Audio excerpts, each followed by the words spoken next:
अस्सलामुअलैकुम। Programme night addition में हम आपको खुशामदीद कहते हैं। नाजरीन, फ़र्क रेटिंग या रैंकिंग का तो है, लेकिन ये क्या पाकिस्तान तहरीक इंसाफ में इमरान खान कप्तान नंबर 1, नायब कप्तान शाह महमूद कुरैशी नंबर 10 पर भी नहीं?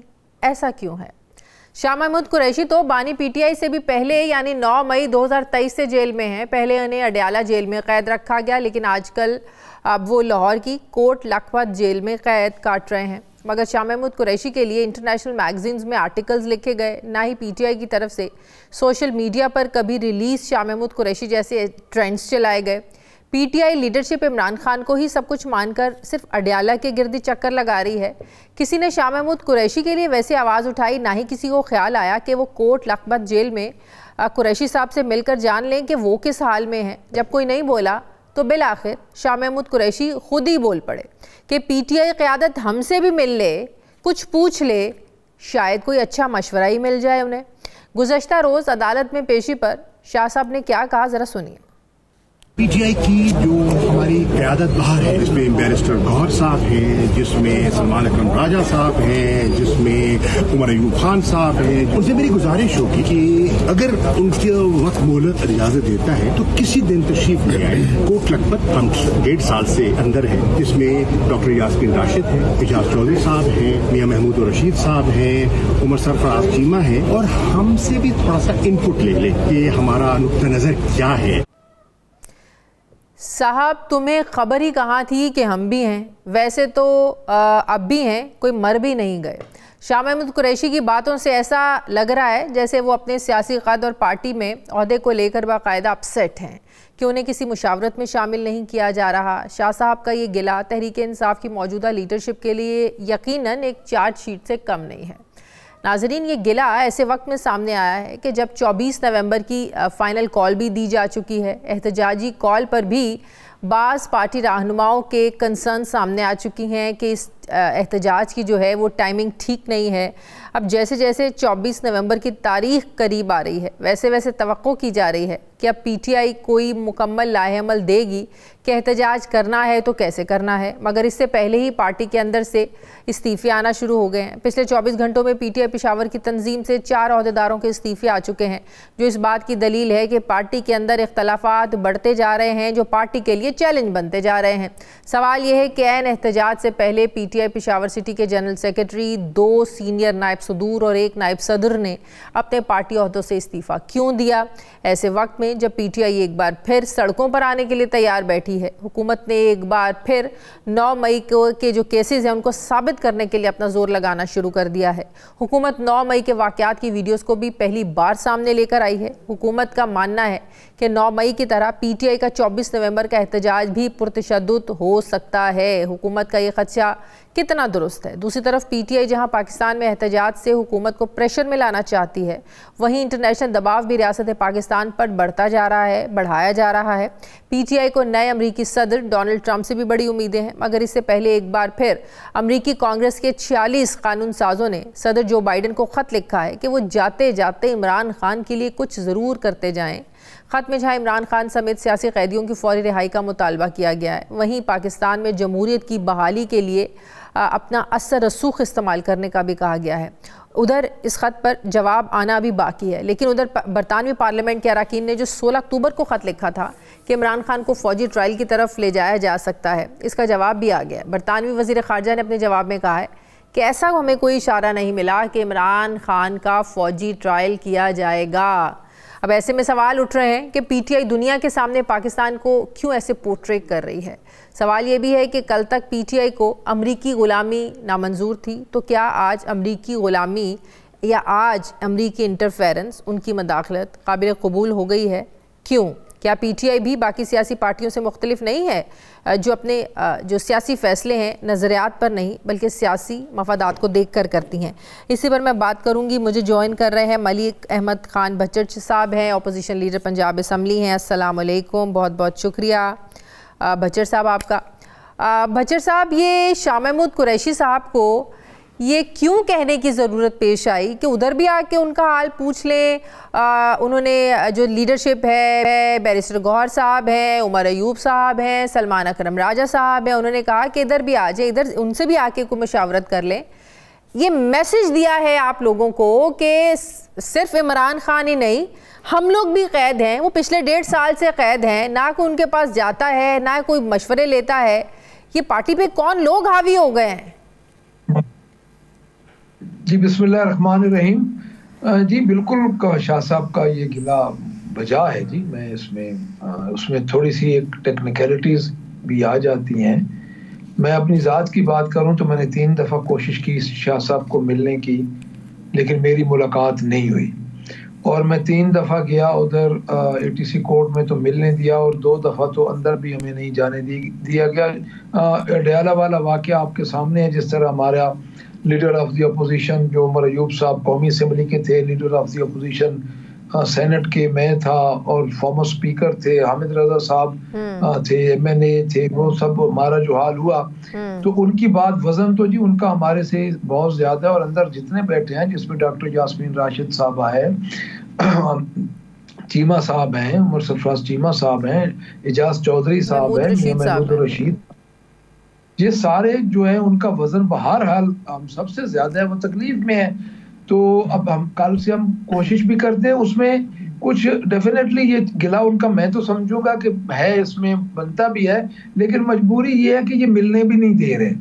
अब ये इमरान खान और शाह महमूद कुरैशी साहब जो 2 बानी चेयरमैन के बाद हमारे सीनियर वाइस चेयरमैन है, तो उनसे मुलाकात भी उन्होंने ऐसे ही रखी हुई है जिस तरह खान साहब से मुलाकात का क्राइटेरिया उन्होंने रखा हुआ है। तो इसमें हमें जरूर करना चाहिए जी। उनका जो कंसर्न है उसको जो हमारी सीनियर लीडरशिप है उनको भी जाना चाहिए। हम भी इंशाल्लाह उनकी खिदमत में हाजिर होंगे। तो बाकी जो है जी इंशाल्लाह हम ये बात आपकी ठीक है, लेकिन अब इसको इस रनिंग वीक में देखते हैं कि ये अब क्या बनता है। 24 नवंबर का एहतजाज, बुशरा बीबी बड़ी एक्टिव लग रही हैं। बाकायदा जो मैसेज था वो तो अलीमा खान ने दे ही दिया था कि इमरान खान जो है वो कौम के लिए अंदर जेल में है, कौम निकलेगी तो इमरान खान बाहर आएंगे। तो क्या बुशरा बीबी इस एहतजाज को लीड करेंगी? सारी जो एहतजाज के हवाले से स्ट्रैटेजी है वो क्या बुशरा बीबी ने तय करनी है?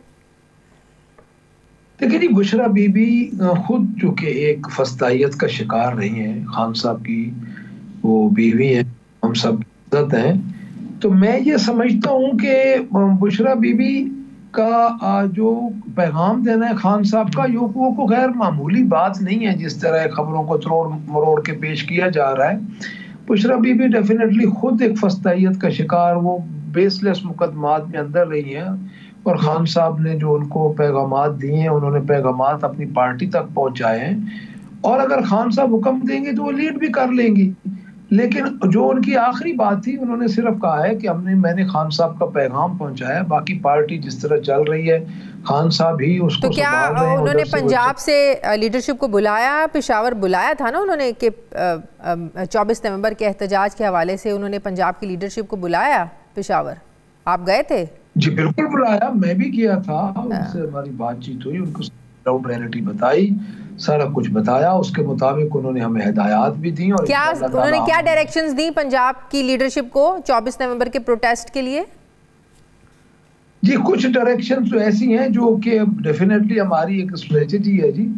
तो आपको तो पता है कि हमारा को मुकाबला सिंपल एक सियासी जमात से तो है नहीं, तो कुछ चीज़ें तो ऐसी है कि हमें अभी वो डिस्क्लोज हमने नहीं करनी, हमें पार्टी की तरफ से हिदायत हैं तो उसको हम डिस्क्लोज नहीं कर सकते। तो बाकी उन्होंने यही कहा है कि आप लोग पंजाब से भरपूर तरीके से हिस्सा लें, मोबिलाइजेशन करें, लोगों को एक्टिवेट करें, और इंशाअल्लाह ताला पंजाब पूरी तरह हिस्सा लेगा। क्या ये डायरेक्शंस मिली हैं कि जो एक MNA है वो 10,000 लोग लेके आए और MPA अपने हल्के से 5-5 हज़ार हर कोई इतना लोग लेके आए? ये डायरेक्शंस मिली हैं? देखिए जी 10,000 और 5,000 लोग जो हैं वो कोई इतने मुश्किल भी नहीं है। अच्छा, कोई इतना मुश्किल ये टास्क नहीं है कि 1 लाख आबादी 1 लाख वोट लेने वाला, 1.5 लाख वोट लेने वाला MNA या 80,000 वोट लेने वाला MPA अगर 5-5, 10-10 हज़ार बंदा लेके आए तो ये कोई इतना पॉसिबल अपना इम्पॉसिबल तो है नहीं, लेकिन जो मौजूदा हालात है उसके मुताबिक देखेंगे। और मेरे ख्याल में कि तो इतने लोगों को लेके कैसे जाना है, कैसे लेके जाएंगे? राना सनाउल्लाह साहब अभी एक टीवी पे कह रहे थे कि बड़ी बड़ी बातें तो आप लोग कर रहे हैं, जो बुशरा बीबी ने इतनी डायरेक्शन दे तो दी हैं, बताएं लेके कैसे जाएंगे? एक बस में 50 लोग बैठते हैं, तो 1000 लोगों को लेकर जाने के लिए 20 बसें तो आपको चाहिए, तो आप तो हज़ारों की बातें करते हैं। तो कहते हैं इतनी तो पब्लिक ट्रांसपोर्ट अवेलेबल ही नहीं है, तो कहाँ कैसी बातें करते हैं आप लोग? प्रैक्टिकल तो नहीं। उनके ये है कि उनको हमारी जमात का ज़्यादा फिक्र है। इंशाल्लाह वो फिक्र न करें, हम इंशाल्लाह लोग लेके जाएंगे और लोग उनकी तवक्को से बहुत ज़्यादा होंगे और उधर सरप्राइज होगा इंशाल्लाह। कैसे लेके जाएंगे? पैदल जाएंगे? देखिए ये मैं आपको पहले कर रहा हूँ कि कुछ चीजें हैं जो कि पार्टी की रिस्ट्रिक्शंस हैं जिस पे हम अभी डिस्क्लोज नहीं कर सकते, तो लोग तो जाएंगे इंशाअल्लाह ताला जी। लेकिन कोई देखिए ना, छुप के तो नहीं जाना, सरेआम जाएंगे, सड़कों से जाएंगे या जीटी रोड से जाएंगे या आप लोग मोटरवे के जरिए जाएंगे? दो ही रास्ते हैं ना जाने के, तीसरा तो फिर हवाई जहाज भर के तो नहीं लेके जाएंगे। जीटी रोड से भी जाएंगे, मोटरवे से भी जाएंगे और लोग वॉलंटियरली खुद अपनी गाड़ियों पे भी जाएंगे। अच्छा, ये कैसे कह सकते हैं कि सबको गाड़ियां हमने प्रोवाइड करनी? लोग तो वॉलंटियरली तैयार है। 8 फरवरी को हमने लोगों को गाड़ियां दी थी जब लोगों ने वोट दिए थे। 2 करोड़ 60 लाख वोट मिला था फॉर्म 45 पे। उस वक्त हम तो घरों में ही नहीं थे। तो इसी तरह लोग पहुंच जाएंगे, वो फिक्र ना करें। वो सिर्फ देख रहे हैं अड्डों वाली ट्रांसपोर्ट को, पब्लिक ट्रांसपोर्ट जो चंद गाड़ियां उनके। लेकिन वो ये भी कह रहे हैं कि बेवक्त और होमवर्क के बगैर आप लोगों का ये प्लान है और ये शो आप लोगों का जो है ये जो बिल्कुल फ्लॉप होगा। राणा साहब कह रहे हैं कोई नहीं निकलेगा। लेकिन ये अब हमारी तैयारी या हमारी होमवर्क को वो कैसे डिस्क्राइब कर सकते हैं? चले वो नहीं कर सकते, हम कर दें डिस्क्राइब। पिछले कुछ अरसे से जो आप लोगों के एहतजाज हैं ये फ्लॉप ही हो रहे हैं, बगैर होमवर्क के हो रहे हैं। कोई प्लानिंग नहीं होती थी, लोग निकल आते थे, लीडरशिप गायब हो जाती थी, लीडरशिप नजर ही नहीं आती थी।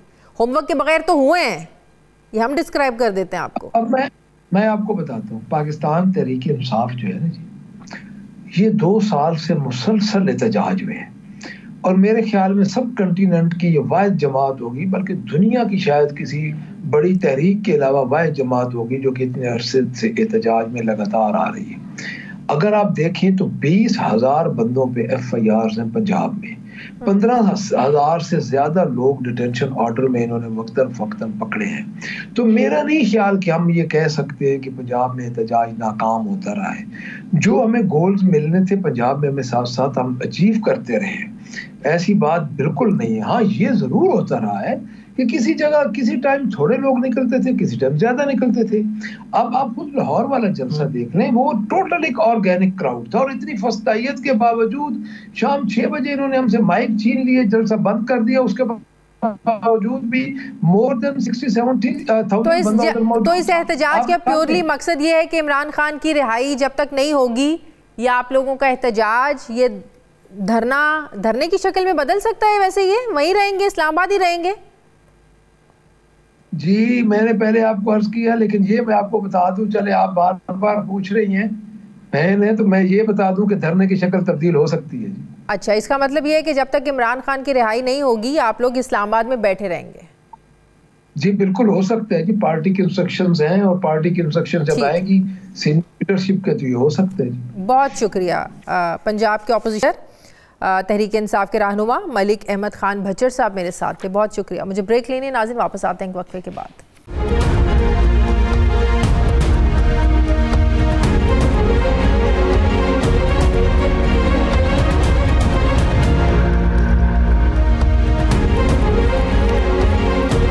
ब्रेक के बाद एक बार फिर से आपको खुशामदीद कहते हैं नाजरीन। एक तरफ मुस्लिम लीग नवाज तहरीक इंसाफ के फॉर्म 47 के इल्ज़ामात के नीचे दबकर हुकूमत कर रही है, इस इल्ज़ाम से जान छूटी नहीं है।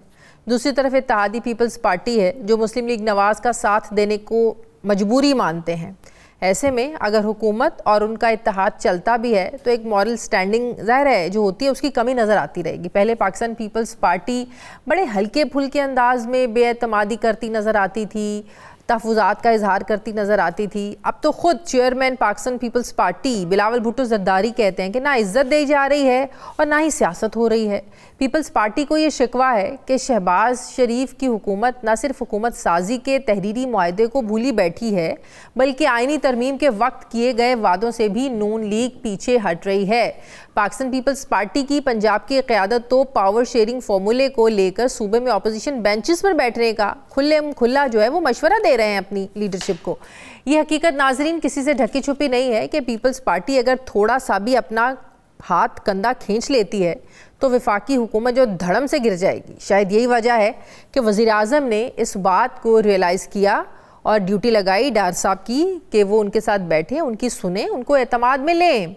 लेकिन बात यह है कि ये हमें भूलना नहीं चाहिए कि मुस्लिम लीग नवाज़ की तरफ से इसहाक डार उस कमेटी का भी हिस्सा हैं जिसने पाकिस्तान पीपल्स पार्टी और नून लीग के दरमियान पावर शेयरिंग फॉर्मूले को यकीनी बनाना था।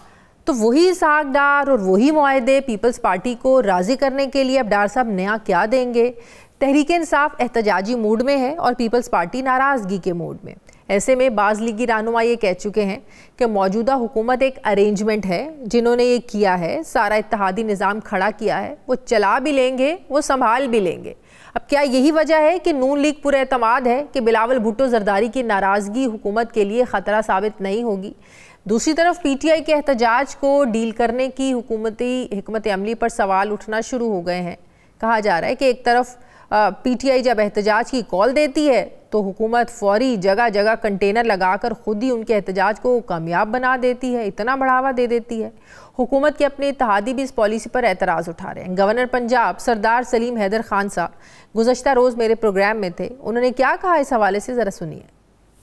कई दफ़ा मैंने इजहार किया, मैं इसके हक में बिल्कुल नहीं हूँ कि एहतजाज की कॉल हो और मोटरवे पे आप लगा दें अपना कंटेनर, आप लाहौर में लगा दें, आप मुख्तलिफ जगह पे लोग बेचारे सुबह निकले उनको परेशानी हो। मैं तो कहता हूँ एक एहतजाज के लिए मुझे अख्तियार दे दें, मैं कोई कंटेनर नहीं लगाऊंगा और कोई एहतजाज भी नहीं होगा। मैं गारंटी करता हूँ कि पंजाब में अगर एहतजाज हो जाए दूसरे दिन मेरे से इस्तीफ़ा ले लें। इसके साथ PTI के एहतजाज से पहले उनके रहनुमा और कारकुनों के खिलाफ शुरू होने वाले क्रैकडाउन पर भी सवाल उठ रहे हैं कि एक जमहूरी मुल्क में एक सियासी जमात को एहतजाज करने की इजाज़त क्यों नहीं दी जा रही है। सवाल यह है कि अपोजिशन और हुकूमत के दरमियान जारी जो महाजराई है पाकिस्तान को और इत्तेहादियों की नाराज़गी हुकूमत को कितनी जो है वो भारी पड़ सकती है, इसका मैं जवाब लूँगी। मुझे ज्वाइन कर रहे हैं पाकिस्तान मुस्लिम लीग नून के सीनियर रहनुमा हैं, वफाकी वज़ीर हैं राना तनवीर हुसैन साहब। अस्सलाम वालेकुम, बहुत बहुत शुक्रिया राना साहब आपका। राना साहब, एक तरफ पाकिस्तान तहरीक इंसाफ का 24 नवंबर का उनकी एहतजाज की कॉल है। अभी भच्चर साहब मेरे साथ थे, वो कह रहे थे उनका जो एहतजाज है ये धरने की शक्ल भी इख्तियार कर सकता है, धरने में भी बदल सकता है, क्योंकि उनका एक मोटिव है, एक मकसद है, वो है इमरान खान की रिहाई। एक तरफ ये चैलेंज है, ये कितना संजीदा है आप लोगों के लिए, कितना टेंशन का बाइस हो सकता है तहरीक इंसाफ का ये फैसला, और दूसरी तरफ पाकिस्तान पीपल्स पार्टी की नाराजगी। देखिए शाजिया, जो तहरीक इंसाफ की बात आप कर रहे हैं, उनके एहतजाज का कितना हम पे कोई प्रेशर है या दबाव है, तो मैं समझता हूँ कि सिर्फ हम चाहते हैं कि जो ये उस एहतजाज को अगर कानून के दायरे में रह करें तो किसी को कोई इतराज़ नहीं। लेकिन इनकी जो हिस्ट्री है तहरीक इंसाफ की, वो भरी पड़ी है इन कामों से कि जो कानून को हाथ में लेते हैं और आम जो शहरी हैं उनकी ज़िंदगियों को मुश्किल में डालते हैं। जो प्रॉपर्टीज़ हैं सरकार की, प्राइवेट प्रॉपर्टीज़ नुकसान पहुँचाते हैं, और इस वजह से उनको ये स्ट्रेटजी हमें अपनानी पड़ती है कि उनको किस तरह कंटेन करें ताकि वो इस तरह के काम ना करें। आपको पता है जो भी एक इन्होंने हरकतें करते हैं ये लोग। बाकी मैं समझता हूँ कि ऐसा प्रेशर नहीं है हम पे कि खुदा न खास्ता कोई ये बहुत बड़ा कोई कारनामा करेंगे और हम पे प्रेशर आएगा। जो पास में इनकी हिस्ट्री रही है, जब इमरान खान उन्होंने लॉन्ग मार्च किया था तो आपको पता है कि क्या हाल हुआ था कि वो सुबह 3-4 हज़ार बंदे होते थे, उनके साथ चल पड़ते थे और बीच में ये मैंने पहले भी ये मिसाल दी थी कि शेर आया कोई समझता ही नहीं है था, हर कोई कहता था ये झूठ बोलते हैं। एक दिन सचमुच शेर आ गया था, तो एक दिन सचमुच कहीं तहरीक इंसाफ का जो है वो सुनामी आई ना जाए। नहीं, शेर कई दफा आया है और जिस तरह का शेर आया वो लोमड़ी साबित हुआ है। और आपको पता है कि 2 दफ़ा पहले उन्होंने KPK से जो चढ़ाई की, असल में जो उनको थोड़ी सी स्ट्रेंथ मिलती है, पंजाब से तो कोई बंदा नहीं जाता, या तो पंजाब से जाके दिखाए ना, जो अभी गवर्नर साहब का आपने बताया है। तो पंजाब का नहीं मसला तो है कि KPK में प्रोविंशियल गवर्नमेंट्स है, वो प्रोविंशियल गवर्नमेंट की जो। आप ये क्यों कह रहे हैं कि वो जाके दिखाए? एहतजाज तो हक है ना राना साहब। नहीं, मैं कहता हूँ पंजाब से जाता कोई नहीं है, वो निकलता नहीं है। KPK से तो सिर्फ उनकी प्रोविंशियल गवर्नमेंट्स है जो उसको सहारा देती है, और उसके जो KPK के सरकार के सरकारी मशीनरी इस्तेमाल करते हैं, वो तो सरकारी मुलाजमीन को बीच में ले आते हैं और वहाँ लॉजिस्टिकली भी वो सपोर्ट करते हैं। तो वो वजह है जिस वजह से थोड़ा सा उनको सहारा मिलता है। मैं तो कहता हूँ पंजाब से उनको नहीं, लोग निकलते नहीं है, ना एहतजाज में हिस्सा लेते हैं। अब जिस तरह के वो मिन्नतें कर रहे हैं कि वो MPAs MNAs और टिकट होल्डर को कहते हैं हम बंदे लाएं और टिकट लें, और ये इंसेंटिव जो दे रहे हैं या लालच दे रहे हैं, उससे पता चलता है ना। वरना तो किसी को कहना नहीं चाहिए। अगर बानी PTI इतना लोगों के है, वो फॉलोअर उसके हैं, तो उसने कॉल दे दी है। वैसे आपकी अब तो वैसे कॉल डायरेक्टली इमरान खान ने दी है, उनकी बहन ने बाहर आके बताया था। हाँ, तो यही मैं कह रहा हूँ ना, फिर किसी ज़रूरत रह जाती है। जितनी तहरीकें चली हैं वो आपके सामने हैं, उसके पीछे कोई पर्पस होता था, कोई और वो बात करते थे, लेके लोगों को चलते थे। तो ये अब बानी PTI को रहा कराना है, और उधर सारा दिन KPK वाली गवर्नमेंट को अब 8-9 महीने हो गए हैं, मुझे बताएं वो गवर्नेंस छोड़ के वो लगे हुए हैं ऐसे एहतजाज पे, इसी तैयारी में रहते हैं। और वो एक पंजाब से लोग निकले तो आप लोग निकलने देंगे? नहीं ना, निकले ना जी, बिल्कुल निकले, इसमें कौन सी बात है। कोई गिरफ्तारियां नहीं होंगी?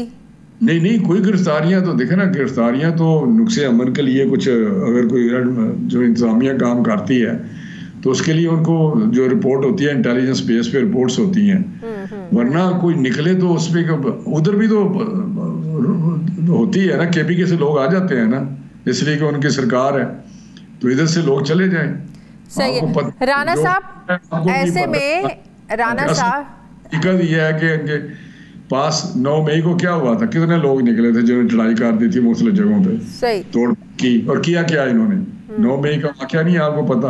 इनसे यही तो हो सकती है ना कि अगर किसी जगह ये इनको पहुंच जाएं, और वो जहां से जिस तरह ये D चौक की बात करते हैं, फर्ज करें जो बात कर रहे थे गवर्नर साहब, ये अगर वो बात हो जाए कि नहीं रोकते आ जाते हैं, तो वहां जो ये गोल खिलाएंगे आपको पता ही है क्या करेंगे। ये तो राणा साहब, एक तरफ इनका एहतजाज है, दूसरी तरफ तहरीके पाकिस्तान पीपल्स पार्टी की नाराज होने की, गिले शिकवों की टाइमिंग, ये कितनी इम्पोर्टेंट है आप लोगों के लिए? कोई ऐसे मुतालबात हैं जो इस खास टाइम को चुनकर पाकिस्तान पीपल्स पार्टी मनवाना चाह रही है? देखिए, पीपल्स पार्टी इत्तेहादी जमात है, और इत्तेहादी जमातों में या किसी पार्टी के अंदर, अपनी पार्टी के अंदर, और किसी ग्रुप में, किसी फैमिली में गिले शिकवे होते रहते हैं। कभी भी अपनी पार्टी के अंदर भी, जिस तरह हमारी पार्टी है, तो हमारे अपने लोगों की भी कही होगी कि जी हमारा उनके मसाइल होंगे। तो मैं समझता हूँ कि जो बिलावल साहब बात करते हैं वो बैठ के हल हो सकती है, और हल होती रही है, पीछे भी 2-4 दफा इस किस्म की। लेकिन उनको ये कहने की जरूरत क्यों पेश आई? ना इज्जत मिल रही है हमें विफाक में, ना सियासत हो रही है। उनकी सियासत ये सियासी बयान होगा, लेकिन मैं आपको बात बताऊं, बिलावल साहब को चाहिए कि असल में आधा तीतर आधा बटेर किया हुआ उन्होंने, वो हुकूमत में आए ना, कैबिनेट में आके बैठे, और वहाँ पे जो वो समझते हैं कि चीज़ें होनी चाहिए वहाँ आके बताएं। तो पहले जो 16 महीनों में उनकी कैबिनेट में जो उनके हिस्सा थे वो कैबिनेट के, वहाँ उनके जो लोग थे जो चीज़ें लेके चलते थे, मेजॉरिटी वही फैसले होते थे। कल गवर्नर पंजाब मेरे प्रोग्राम में थे, उनसे मैंने यही सवाल किया कि आप लोग क्यों आप काबीना का हिस्सा नहीं बनते, तो वो कहते हैं अब हमारा ये हाल हो रहा है, अब हमें उस खुले तरीके से काम करने नहीं दिया जाता, अपनी मर्जी नहीं हमें करने दी जाती, तो जब वजारतें हमें दे देंगे तो हम तो बड़े बाउंड हो जाएंगे। ऐसी वजारतों का क्या फ़ायदा कि उसमें इख्तियार ही आपके पास ना हो, तो ऐसी वजारतें तो नहीं चाहिए उन्हें। अब मैं इसका जवाब क्या दूं? इनको पता है कि जिस तरह के उस वक्त कैबिनेट थी उसमें इख्तियारात ही नहीं, उनके पास जो मुकम्मल इख्तियार से बढ़ के उनके पास इख्तियारात थे। मैं आपको बिल्कुल बता रहा हूं, 16 महीनों की हुकूमत की बात कर रहे हैं ना आप? अब भी आएंगे तो इस तरह ही होगा। वो तो उसको भयानक तजुर्बा कहते हैं, नून लीग के साथ इत्तेहाद, भयानक तजुर्बा 16 महीनों का, ये पीपल्स पार्टी कहती है। कौन कहती है? उनके जो वज़रा हमारे साथ थे वो आज भी कहते हैं कि हमें कैबिनेट में जाना चाहिए, लेकिन क्योंकि ये पार्टी का उनका फैसला है जैसे बात होती है, लेकिन वो कहते हैं कि हमें कैबिनेट में आना चाहिए। मैं आपको बता रहा हूँ, तो ये तो ऐसे हमें पता है कि किस तरह के मामले थे। हम तो बड़े वहाँ पे खुद कहते थे कि जी छोड़े, उनके पास इख्तियारात थे, बढ़ चढ़ के इख्तियारात थे। तो फिर अगर होने चाहिए, चाहते भी हैं, तो फिर ये क्या वजह है, क्यों आना नहीं चाहते हैं, क्यों आने नहीं दिया जाता? फिर इसका मतलब है जरदारी साहब का फैसला है कि नहीं लेनी वजारतें? उनकी क़यादत का कोई फैसला होगा, कोई सियासी उनकी सोच होगी कि इससे हमें ज़्यादा फ़ायदा सियासी तौर पे। शायद वो समझते हैं कि गवर्नमेंट जो है उसके इत्तेहादी हैं, हम उसके तो सारे मज़े लें, सारे हम जितना जो है उससे फ़ायदा लें। लेकिन दूसरी साइड पे ये भी हम कहेंगे जी जो डिसीजन होते हैं, जो मुश्किल फैसले किए भी हैं इस गवर्नमेंट ने बेहतरी के लिए, माशी बेहतरी के लिए, तो बाहर नहीं, इसका मतलब पाकिस्तान पीपल्स पार्टी बाहर नहीं उठाना चाहती ताकि आवाम को जवाब देना हो? तो इस तरह मुझे तो इसी तरह ही लगता है कि वो ये चाहते हैं कि सब कुछ ही हो रहा है। देखिए इस वक्त मामलात क्या हैं, प्रेसिडेंट वो हैं, चेयरमैन सेनेट वो हैं, गवर्नर पंजाब वो हैं, मुझे बताएं कि कौन सी चीज़ उनके पास नहीं है। जरदारी साहब बिल्कुल चीज़ों को हैंडल भी कर रहे हैं और करते भी हैं। तो मैं समझता हूँ कि तो इस बात की रियलाइजेशन है कि कल को जवाब तो आप लोगों ने ही देना है फिर आवाम को। वो तो बिल्कुल हाथ खड़े कर देंगे। जब उनके पास वजारतें थी भी तो वो कह रहे थे कि जिनके पास वजारत खजाना है उनसे पूछे, हमारे पास तो कुछ नहीं था। जब वजारतें थी तब उन्होंने वो बोझ नहीं उठाया, तब वो मलबा नहीं उठाया, आप कैसे उठाएंगे?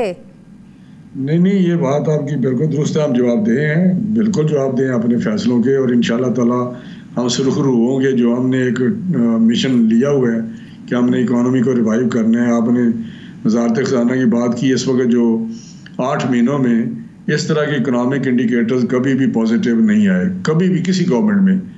जो 8 महीनों में जो पॉलिसीज़ हैं, मेहनत है, वो फोकस्ड हैं और उस पर हम काम कर रहे हैं, और आगे चल के आप देखें चीज़ें बेहतर हो जाएंगी। आप मुझे बताएं कौन से एरिया में बेहतरी नहीं आई? क्या स्टॉक एक्सचेंज बेहतर नहीं हुआ? क्या फॉरेन एक्सचेंज, हमारा ज़र मुबादला? किसान आज भी नाराज है। किसान को कोई वीट में हुआ है, लेकिन इधर देखें उनको बेहतर हुई, लेकिन उनको टारगेटेड सब्सिडी दी जा रही है। अब 18 अरब रुपया तकसीम हो चुका है जो फर्टिलाइज़र के लिए उनको किसान कार्ड पे दिया गया है। तो 70 बिलियन के करीब है टारगेटेड सब्सिडी।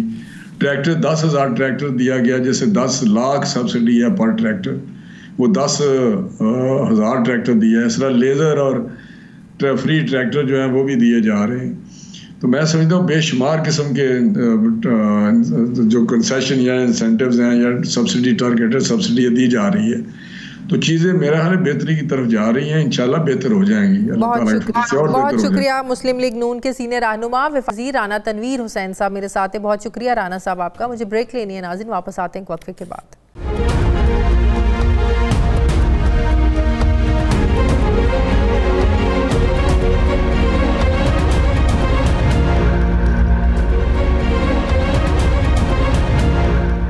ब्रेक के बाद एक बार फिर से आपको खुशामदीद कहते हैं नाज़रीन। मुल्क में VPN के गलत या सही इस्तेमाल पर एक बहस छिड़ गई है और बहस का नतीजा निकलने से पहले ही इसे बंद करने के अहकामात भी जारी किए जा चुके हैं। हत्ता कि इस्लामी नज़रियाती काउंसिल से फतवे भी ले लिए गए हैं कि इसका इस्तेमाल जो है वो गैर शरई है। सही और गलत इस्तेमाल की बहस में जाने से पहले मैं कुछ ज़मीनी हक़ाइक़ आपके सामने रखना चाहती हूँ जिनके साथ VPN को बंद करने या रजिस्टर्ड कराने के हुकूमती अहकामात मैच नहीं करते। सभी हैरान हैं, हत्ता कि हुकूमत के अपने इत्तेहादी भी इंटरनेट की स्पीड और VPN की बंदिश को लेकर हुकूमती पॉलिसी से खुश नहीं हैं। पिछले दिनों बिलावल भुट्टो जरदारी ने हुकूमत के इस फैसले को उड़ा कर रख दिया और कहा कि फैसला साजों को क्या पता कि VPN है क्या, उनको क्या पता कि यहाँ पर 3G है, 4G तो है ही नहीं। 4G कहते तो है लेकिन यहाँ तो 3G है। क्या कहा बिलावल भुट्टो ने, ज़रा देखिए। जो लोग ये फैसले करते हैं ना, वो ना इंटरनेट इस्तेमाल करते हैं, ना उनको पता है कि इंटरनेट को कैसे इस्तेमाल किया जाता है, ना उनको पता है कि VPN है क्या। उनको फर्क ही नहीं पड़ता कि उनका इंटरनेट का स्पीड 2G हो, 3G हो, 4G हो, 5G हो, क्या फर्क पड़ता है उनको। हमसे इस पे ना मुशावरत किया गया, ना इनपुट लिया गया। अगर लिया जाता तो हम समझाते। इस वक्त हम कहते हैं कि हमारे यहाँ 4G है, जबकि वो झूठ है, हमारे यहाँ 3G है। नाजरीन, सबसे पहले तो VPN को बंद करने की टाइमिंग बड़ी इंपॉर्टेंट है। VPN को ऐसे वक्त में बंद किया जा रहा है जब मुल्क में पॉलिटिकल पोलराइजेशन अपनी इंतहाओं पर है और तहरीक इंसाफ के मौक़िफ़ को दबाने की भरपूर हुकूमती कोशिश भी जारी है। VPN को ऐसे वक्त में बंद किया जा रहा है जब मुल्क में पहले ट्विटर या एक्स 1 साल से इस पर पाबंदी है और इसकी वजह नेशनल सिक्योरिटी का ब्रीच होना था। VPN को एक ऐसे वक्त में बंद किया जा रहा है जब वज़ीर-ए-आज़म हाउस समेत पाकिस्तान के सभी इदारे इसी VPN को इस्तेमाल करते हैं और एक्स पर अपने जो पैगामात हैं वो पहुंचाते हैं। VPN को ऐसे वक्त में बंद किया जा रहा है जब मुल्क में सिक्योरिटी के नाम पर फायर वॉल के इंस्टॉल करने की कोशिशें हो रही हैं। VPN को ऐसे वक्त में बंद किया जा रहा है जब इंटरनेट के स्लो होने से IT के शोबे से जुड़े लोग करोड़ों डॉलर का नुकसान किए बैठे हैं। VPN को ऐसे वक्त में बंद किया जा रहा है जब दुनिया जो है आर्टिफिशियल इंटेलिजेंस और मोबाइल एप्लीकेशंस को अपना फ्यूचर मानकर आगे बढ़ रही है। VPN को मुल्क में ऐसे वक्त में बंद किया जा रहा है जब पाकिस्तान पर आज़ादी इजहार राय को लेकर पहले ही पूरी दुनिया में सवाल उठ रहे हैं, तनकीद हो रही है। VPN को ऐसे वक्त में बंद किया जा रहा है जब ये सब जानते हैं कि इसका ताल्लुक शरीयत या सिक्योरिटी से क्यों जोड़ा जा रहा है। नाजरीन, VPN को मैं अगर आसान अल्फाज में समझा सकूं तो ये एक ऐसी या एप्लीकेशन है जिसके ज़रिए आपका IP एड्रेस तब्दील या छुपा लिया जाता है और आप किसी दूसरे मुल्क की लोकेशन पर चले जाते हैं। ऐसे भी जो ब्लॉकशुदा वेबसाइट्स हैं उससे वो खुल जाती हैं, उस एक्सेस हो जाती है उन साइट्स तक।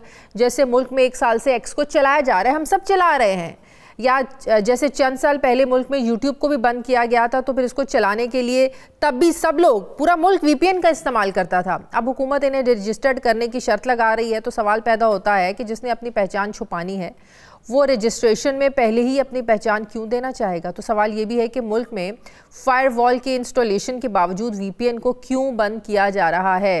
इसी पर मैं बात करूँगी। मुझे ज्वाइन कर रहे हैं साबिक वफाकी वज़ीर मुर्तज़ा सोलंकी साहब। अस्सलाम वालेकुम, बहुत बहुत शुक्रिया मुर्तज़ा सोलंकी साहब आपका। मुर्तज़ा सोलंकी साहब, पहले तो ये समझ में आ रही थी जब इंटरनेट भी स्लो हो रहा था मुल्क में, जब कोई एक पार्टी एहतजाज की कॉल देती है उस दिन तो बेड़ा गर्क करके रख दिया जाता है पूरे मुल्क में इंटरनेट का। पिछले 1 साल से एक्स पर पाबंदी है, उसके बाद VPN को जब इस्तेमाल करना शुरू किया समझ में नहीं आती है। प्राइम मिनिस्टर, वुज़रा सब VPN का इस्तेमाल करते हुए ट्वीट्स भी कर रहे हैं, पैगामात भी एक दूसरे को जा रहे हैं। अब इसी पर पाबंदी लगाना क्यों मजबूरी बन गया है? बहुत शुक्रिया जी। आपने जो अपने इब्तिदाइये में और उसके बाद जो सवालात उठाए उनमें कई ऐसे सवालात हैं जिसका जवाब बेहतर होगा कि वफाकी हुकूमत खुद दे, क्योंकि मेरा हुकूमत से कोई ताल्लुक नहीं है।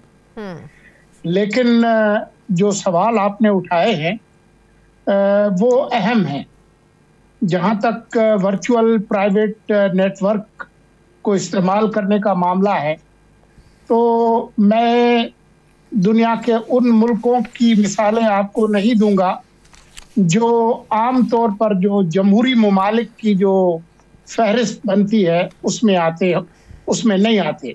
चीन है, शुमाली कोरिया है, सऊदी अरब है, ओमान है, मुत्तहिदा अरब इमारात वगैरह, मैं उनकी मिसालें नहीं दूंगा।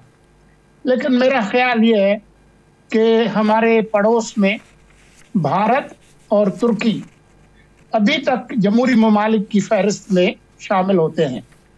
इन दोनों ममालिक में रजिस्टर्ड VPN जो है वो एक कानून है। यहाँ तक कि भारत में जो VPN इस्तेमाल किए जाते हैं वहाँ पर VPN की जो कंपनीज हैं उनसे कहा गया है कि जो लोग VPN को इस्तेमाल करते हैं उनका डेटा जो है वो महफूज करें। तो मुख्तलिफ ममालिक जो हैं, मैं अमेरिका और बरतानिया की मिसाल नहीं दूंगा, मैं यहाँ करीबी ममालिक की आपको मिसाल दे रहा हूँ।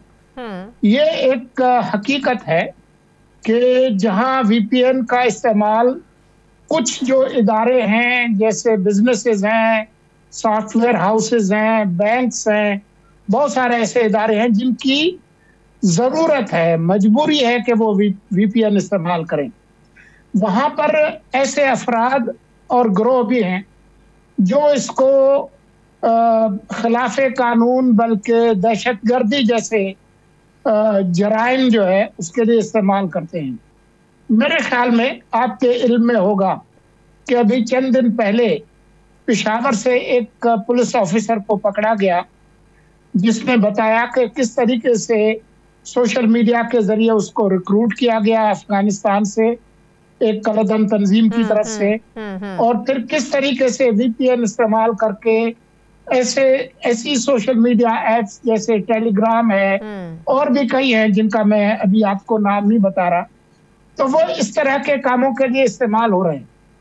अब शायद अमेरिका और बरतानिया को दहशतगर्दी के जो खतरात हैं उनका उस हद तक सामना ना हो जितना हमें है, खास तौर पर 15 अगस्त 2021 के बाद जो पाकिस्तान के अंदर दहशतगर्दी की लहर है, कोई दिन खाली नहीं है जिस दिन शहरियों पे, इमलाक पे, फौजियों पर हमले न होते हों। शुदा की एक लंबी फहरिस्त है।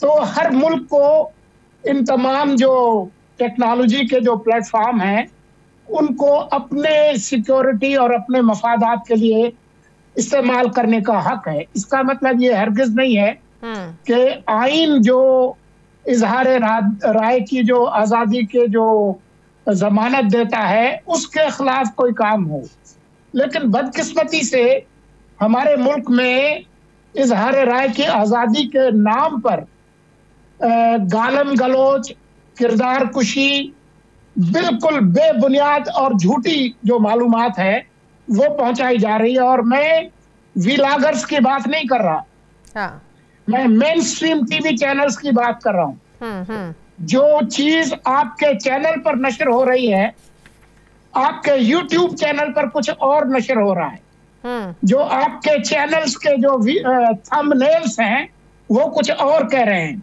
अगर आप चाहें तो मैं सिर्फ चंद आपको आज के जो मेन चैनल्स के थंबनेल्स बता देता हूं। मैं चैनल्स के नाम नहीं ले रहा जी, मैं सिर्फ बता रहा हूं कि उन पे क्या छपा है। मिसाल के तौर पर एक अहम मेन स्ट्रीम चैनल का थंबनेल है, खान की रिहाई के बाद जलसा। रिहाई भी हो गई, उसके बाद जलसा भी हो रहा है। बड़ी विकेट गिर गई, इस्तीफे, असेंबलियां तहलील, होशरुबा इंकिशाफात। ये एक चैनल का थंबनेल है। आगे चलेगी। दूसरा है, डोनाल्ड ट्रंप ने बड़ी बात कर दी। मुझे नहीं पता क्या बड़ी बात है। दारुल हुकूमत में बड़ी हलचल, कर्फ्यू नाफिज, इंटरनेट बंद। अब आप बहुत बाखबर सहाफी हैं जी और आपकी खबरों पर नजर है। ये आज के थंबनेल है। मेरे पास पूरी लंबी फहरिस्त है। मेरी बड़ी दिलचस्पी है। मुझे तो ऐसा लगता है कि इन चैनल्स का जो थंबनेल लिखने वाला है वो एक ही फर्द है, वो इस तरह की चीजें लिखता है। क्या जो मेन स्ट्रीम मीडिया है उनके जो चैनल से जो इस तरह के झूठे और बेबुनियाद जो थंबनेल चलते हैं सिर्फ क्लिक एंड बेट के लिए, डॉलर कमाने के लिए, इसका आप चैनल्स के यूट्यूब की बात कर रहे हैं या मेन स्ट्रीम के जो टॉक शोज चलते हैं उसकी बात तो नहीं है? मैं मेन स्ट्रीम टीवी चैनल्स की बात कर रहा हूँ। उनके जो टॉक शोज की बात कर रहे हैं, उनके डिजिटल्स की बात कर रहे हैं ना आप? मैं मेन स्ट्रीम टीवी चैनल्स के जो सोशल मीडिया चैनल्स हैं, यूट्यूब चैनल है, उसकी बात कर रहा हूँ। जो उनके अपने हैं, जो उनके अपने चैनल्स के डिजिटल हेड्स चला रहे हैं। क्या इसका ताल्लुक कोई इजहार राय की आज़ादी के साथ और सच के साथ है?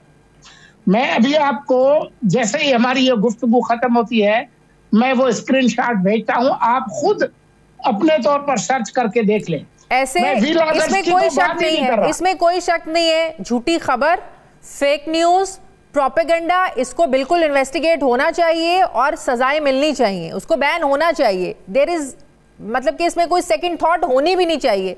लेकिन बात यह है कि जो मीडियम है, सोशल मीडिया है, एक्स पर पाबंदी लगाने की नौबत क्यों पेश आई? एक हम देख रहे हैं कि जब से तहरीके इंसाफ जब इमरान खान को जब से जेल में रखा गया है, तब से हम देख रहे हैं कि सोशल मीडिया दिन ब दिन गिरता जा रहा है। कभी इंटरनेट स्लो हो रहा है, कभी एक्स पर पाबंदी लगा रही है, जिससे ये तासुर उभर रहा है, जिससे ये तासुर को तकवीयत मिलती है कि शायद एक जो पार्टी है उसको गिराने के लिए या उसकी इंफॉर्मेशन लोगों तक ना पहुंचे या वो लोग मोबिलाइज ना हो। लगता ऐसा है कि सिर्फ एक पार्टी के लिए सारा कुछ किया जा रहा है। सर देखें, अगर किसी जमात के खिलाफ कोई खिलाफ कानून सरगर्मियां और इक़दाम हो रहे हैं, तो अभी तक जब हम गुफ्तगू कर रहे हैं मुल्क में बाज़ाब्ता तौर पर किसी मार्शल लॉ का ऐलान नहीं हुआ, तो उनको ज़रूर चाहिए कि वो अदालतों में उन पर जो गैर कानूनी जो कदगन है उसके खिलाफ आवाज़ उठाएं। लेकिन जो सोशल मीडिया है, जहां उसका एक पहलू ये है कि आम शहरी भी अपनी बात कर सकता है, वहां पर ये जो प्लेटफॉर्म्स हैं दुनिया भर के अंदर झूठ और बेबुनियाद सनसनीखेजी फैलाने में भी उनका एक अहम किरदार है। खास तौर पर एक्स का आपने जिक्र किया या साबिक आंजहानी ट्विटर का, तो आपके ये इल्म में होगा कि जब से इलान मस्क साहब आए हैं, जिन्होंने लाखों डॉलर ट्रंप साहब की इलेक्शन पर खर्च किए, एक्स या ट्विटर अब बड़े हद तक उस पर जो गलत मालूमात हैं और प्रोपेगेंडा है उसकी कसरत है। इसी वजह से बहुत सारे दुनिया के मशहूर मीडिया हाउसेस, मेरा ख्याल है गार्जियन को आप जानती होंगी, उन्होंने अपने लाखों फॉलोअर्स होने के बावजूद अपने आप को एक्स से अलग कर दिया है। इस तरह की बहुत सारी कैंपेन्स जो है वो दुनिया में चल रही हैं। जो टेक जायंट्स हैं वो लाखों करोड़ों अरबों डॉलर कमाते हैं, सही, वो जिम्मेदारी नहीं ले रहे कि अगर उनके प्लेटफॉर्म से किसी मुल्क के अंदर झूठी खबरों पर खाना जंगी शुरू हो जाए तो क्या वो उसकी जिम्मेदारी लेंगे? सही। तो इसका मतलब है कि आप एक झूठ को आपने, जाहिर है झूठ नहीं होना चाहिए, लेकिन उसकी आड़ में सच भी सामने ना आए, ऐसा तो नहीं हो सकता, ऐसा तो नहीं होना चाहिए। नहीं, बिल्कुल भी नहीं होना चाहिए। लेकिन आप ये मुझे बताएं कि आप कोई भारत के हवाले से, कश्मीर के हवाले से कोई ट्वीट करें, आपके इल्म में है कि वो भारत के अंदर जो ट्विटर के जो सारिफ हैं वो देख सकते हैं? उसका जवाब नफी में है जी। आपके इल्म में है कि टिकटॉक पर भारत पर पाबंदी है, बंद है, बैन है? वो भी एक जमहूरी मुल्क है। तो तमाम तर जमहूरी आज़ादियों के बावजूद बहुत सारे ममालिक कुछ इक़दाम उठाते हैं। तो ये जो जितनी भी सोशल मीडिया कंपनीज हैं, चाहे गूगल हो या एक्स हो, उन्होंने अपने दफातर दिल्ली में क्यों खोले हैं जी? और बहुत सारी वो जो कदगने हैं उसको क्यों कबूल करते हैं? अब उनकी इकोनॉमी बड़ी है, हमारे बहुत सारे मसाइल हैं, लेकिन इसका मतलब ये नहीं है कि जो जायज तनकीद है उसका रास्ता आप रोके, लेकिन जो बेबुनियाद जो बातें हैं उसके लिए आपको कोई रेगुलेटरी फ्रेमवर्क जो है वो बनाना पड़ेगा।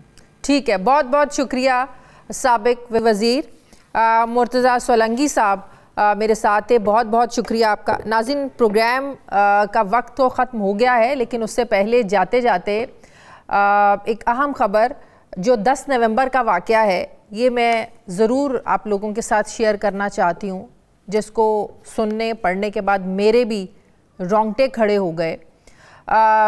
नाज़रीन, क्या आज भी हम इस्लाम से जो पहले का दौर था जब बेटियों को ज़िंदा दरगौर कर दिया जाता था, क्या आज भी वो वक्त है? इसका जवाब तो नफ़ी में है कि आज वो वक्त तो नहीं है, लेकिन ऐसा हो क्यों रहा है? मेरे जहन में ये सवाल उस वक्त आया जब मैं सियालकोट के शहर डस्का में कत्ल होने वाली बेटी, उसकी एक दर्दनाक कहानी को पढ़ रही थी।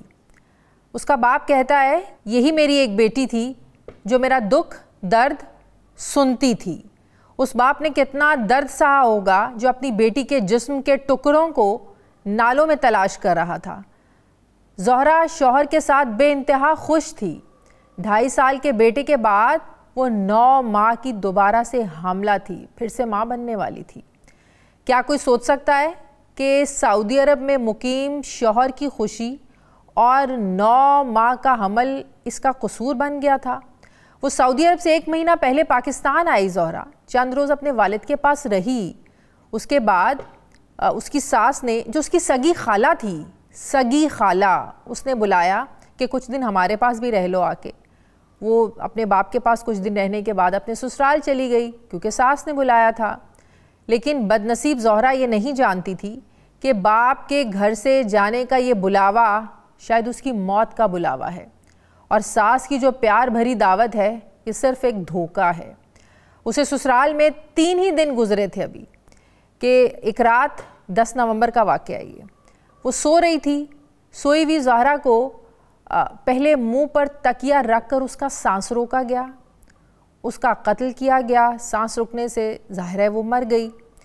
फिर उसी कमरे में उसके टुकड़े करके उसके जिस्म के न जाने कितने टुकड़े किए, उनको थैलों में बंद किया, फिर उसे नाले में ले जाकर दूर दूर बहा दिया गया।